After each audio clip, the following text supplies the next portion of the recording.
Olá, sejam bem-vindos a mais um Deep Dive. Olha, hoje a gente separou um material que tem um timing, assim, perfeito. Perfeito é pouco. É um artigo do André Medeiros, da Advoco Brasil, que mergulha de cabeça num assunto que, tá em todo lugar. Exato, a nossa relação cada vez mais esquisita com a inteligência artificial. E o legal é que não é só aquela discussão de os robôs vão roubar nossos empregos. O texto vai muito, muito além. Vai mesmo. Ele propõe que a gente está desenvolvendo um tipo de intimidade com as máquinas e que isso tem consequências bem mais profundas, tanto na vida pessoal quanto na profissional. E é na profissional que a coisa fica mais interessante, eu achei. Com certeza. O ponto de partida do artigo que eu achei genial é uma palavra que o dicionário de Cambridge elegeu como a palavra do ano: parasocial. Sim, Eu honestamente conhecia esse termo para descrever, sei lá, a relação de um fã com um astro de rock. Aquela admiração à distância, sabe? Uma via de mão única. exato, era isso. Uma relação com alguém inatingível. Um ator de cinema, um cantor. Você sabia que a pessoa nem sabia que você existia. Pois é, o que isso tem a ver com o nosso dia a dia agora em 2025? Então, essa é a grande sacada do André Medeiros. Ele pega esse conceito e o atualiza de uma forma brilhante. O problema é que a IA generativa, tipo o ChatGPT, ela foi projetada para apagar essa percepção de via única. Como assim apagar? Ela te chama pelo nome, ela lembra das suas conversas, responde na hora, ela simula uma reciprocidade que nunca existiu na relação parasocial clássica. Uma simulação.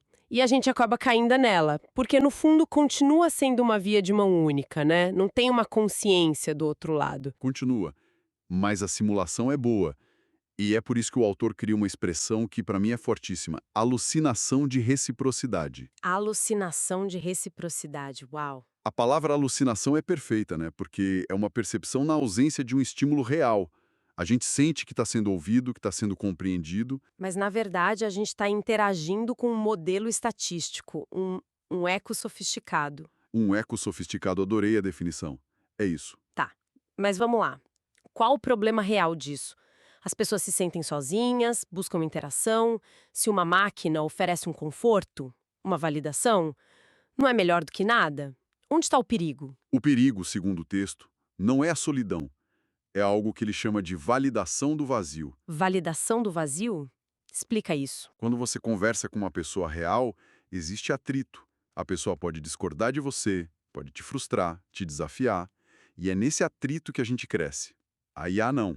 Ela é programada para agradar, para ser um espelho. Um espelho. O artigo chega a descrever essa relação como o narcisismo perfeito.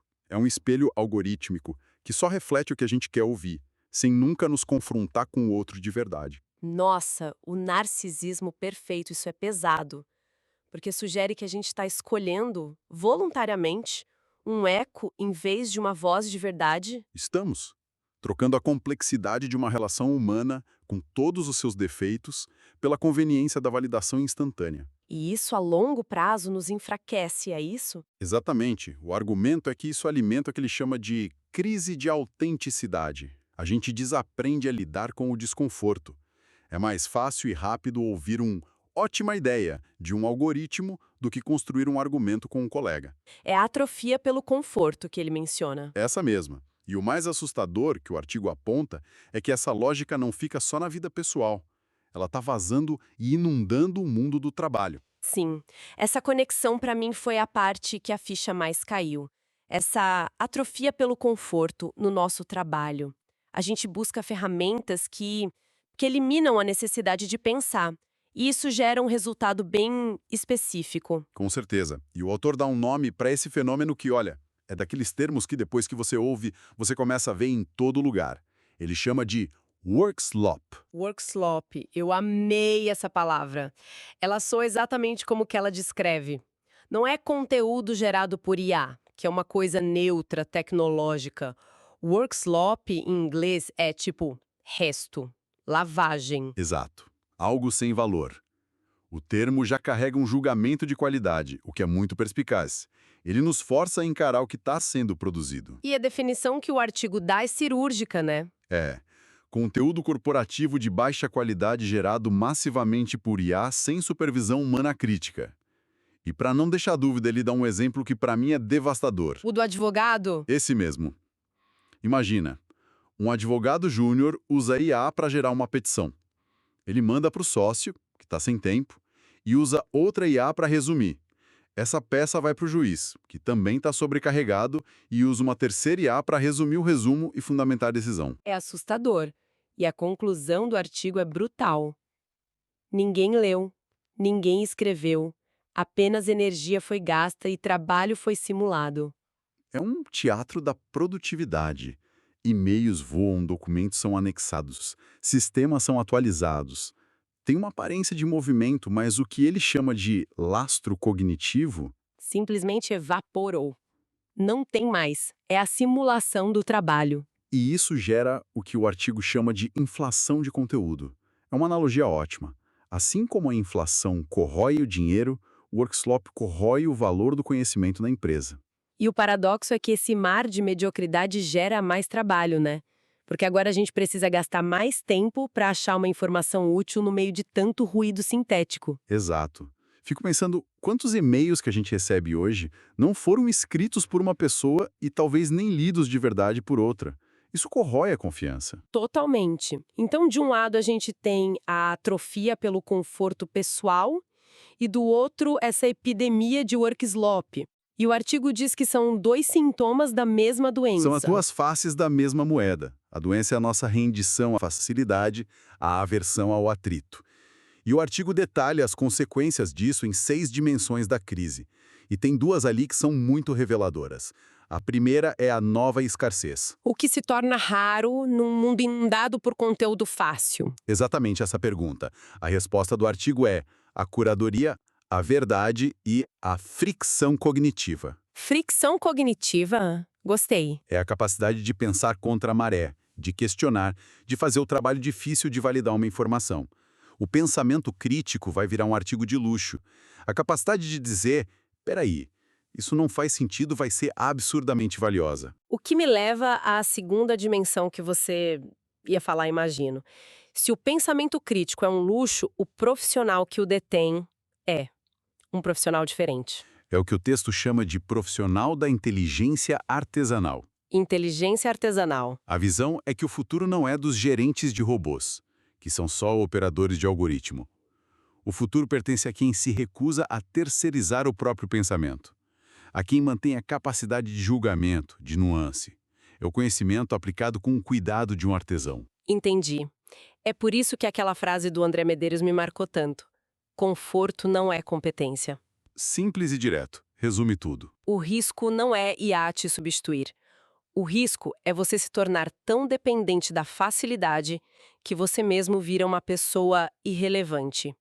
Um gerador de workslop humano. Essa é a armadilha. Começa com vou usar para ganhar tempo, o que é ótimo. Mas se você não vigiar, aos poucos você perde o critério. Você passa a confiar cegamente na máquina. E vira o operador do algoritmo, não o dono do critério. A ferramenta vira sua chefe. Exatamente. Certo, o diagnóstico é claro e, vamos ser sinceros, um pouco deprimente. Mas o artigo não fica só na crítica, né? Ele aponta uma saída. Sim, ele é propositivo. E a habilidade central que ele defende é a curadoria implacável. Curadoria implacável. Mas o que isso quer dizer na prática? Virar um cético que duvida de tudo e não usa ferramenta nenhuma? Isso não parece produtivo. Não, de jeito nenhum. A ideia é mais sofisticada. O artigo usa uma ótima analogia. Use a tecnologia para ganhar tração, mas mantenha um monopólio da direção. Gostei. Usar para ganhar velocidade, mas o volante continua na sua mão. Perfeito.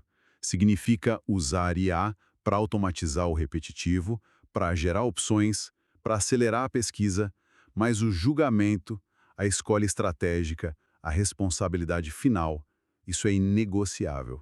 É humano. Faz todo sentido. O cliente, no final, não vai pagar por um texto que ele mesmo poderia gerar. Claro que não. Ele vai pagar pela sua capacidade de conexão de pontos que o algoritmo não vê, de prever um risco que o modelo não calculou e, principalmente, de assinar embaixo, de colocar sua reputação em jogo, coisa que uma máquina jamais vai fazer. É uma redefinição completa do que é valor no trabalho do conhecimento. O valor está saindo da produção de informação e indo para o julgamento sobre a informação. Não é a velocidade com que você gera o relatório. Não. É a sabedoria com que você o interpreta e age sobre ele. O profissional que entende isso para de competir com a máquina no jogo dela, o de volume, e passa a oferecer o que ela não tem: critério e responsabilidade. E o artigo fecha com umas provocações que são quase mantras, né? Uma delas é: a mediocridade será automatizada, a excelência será humanizada. Essa frase resume tudo. O trabalho mediano, que não exige critério, vai ser automatizado. O que sobra para a gente, o nosso campo de jogo, é a excelência. E tem outra que é um chamado à ação mesmo. O futuro pertence a quem tiver a coragem de ser inconvenientemente real. Ser inconvenientemente real é o oposto do espelho algoritmo, né? Totalmente. É ter um ponto de vista, é discordar, é trazer o atrito para a mesa, é ser humano com toda a bagunça e a genialidade que isso significa. E a instrução final que amarra tudo. Não seja o operador do algoritmo, seja o dono do critério. É uma mudança de postura. A ferramenta é sua assistente, não o contrário. O critério final, a assinatura, é e sempre será sua. No fundo, é uma visão bem otimista, apesar do diagnóstico ser duro. Não é sobre rejeitar a tecnologia, é sobre domá-la. É sobre entender que quanto mais o mundo se encher de conteúdo sintético, mais raro e valioso se torna o toque humano, a inteligência artesanal. Então, para a gente amarrar tudo, essa análise do artigo do André Medeiros nos deu um alerta e um mapa. O alerta é para o risco da atrofia pelo conforto. Isso, relações parassociais que nos isolam em bolhas e um tsunami de workshop que esvazia o nosso trabalho de significado. E o mapa é a solução, que não é lutar contra a tecnologia, mas revalorizar o que é nosso, o que é essencialmente humano. A curadoria, o pensamento crítico, a responsabilidade. A inteligência artesanal não é uma ideia antiga, é a vanguarda. É a nossa principal vantagem competitiva. O que me deixa como uma última reflexão, que o próprio artigo inspira. Se o valor do trabalho está mudando tanto, do volume para o critério, talvez a forma como a gente mede nossa própria produtividade esteja completamente errada. E essa é a grande pergunta que fica, né? O artigo argumenta que para combater o workslop, a gente precisa de uma nova métrica. Se o que importa não é mais o número de tarefas que você fez, mas a qualidade do julgamento que você aplicou, como a gente pode medir a nossa produtividade de um jeito diferente a partir de amanhã? O que, no dia a dia do trabalho de quem nos ouve, representa critério e o que representa só volume? Acho que essa reflexão pode mudar carreiras.